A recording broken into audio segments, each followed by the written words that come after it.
नहीं करता तो शायद ये कभी राज खुलता भी नहीं। बात कभी बाहर आती नहीं, करने तो वाले उसने कहा कि हाँ 50 तो उसने खुद ने एक्सेप्ट कर लिया था कि लगभग 50 लेडीज के साथ उसने ऐसा सब किया है, डेड बॉडीज के साथ। डेड बॉडीज के साथ। अब वहाँ कोई विरोध करने वाली बात नहीं, कोई क्या करेगा भाई, कोई लड़की होती है उसके साथ कोई गलत करता है तो चीखती चिल्लाती है, वो लाश थी उसके साथ।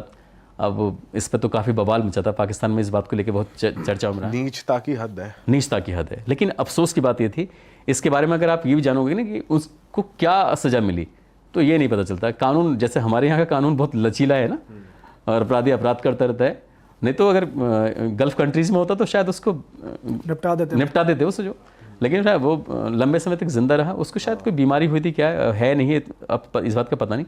अच्छा। हाँ, लेकिन वो उसको कानून ने सजा नहीं दी है, मतलब ऐसे जेल में ही रहा है, तो गल्फ कंट्रीज में तो उसको उड़ा देते।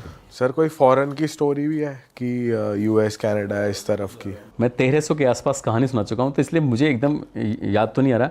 एक जुमको फ्रोता करके लड़की थी ये जापान की। और मैं आपको एक बात बताऊँ कि जैसे मैंने कोई कहानी सुनाई तो वो कहानी मेरे दिमाग में 2 या 3 दिन तक तो रहेगी, उसके बाद जब नई कहानी की तैयारी करूँगा तो मैं पुरानी को भूल जाता हूँ।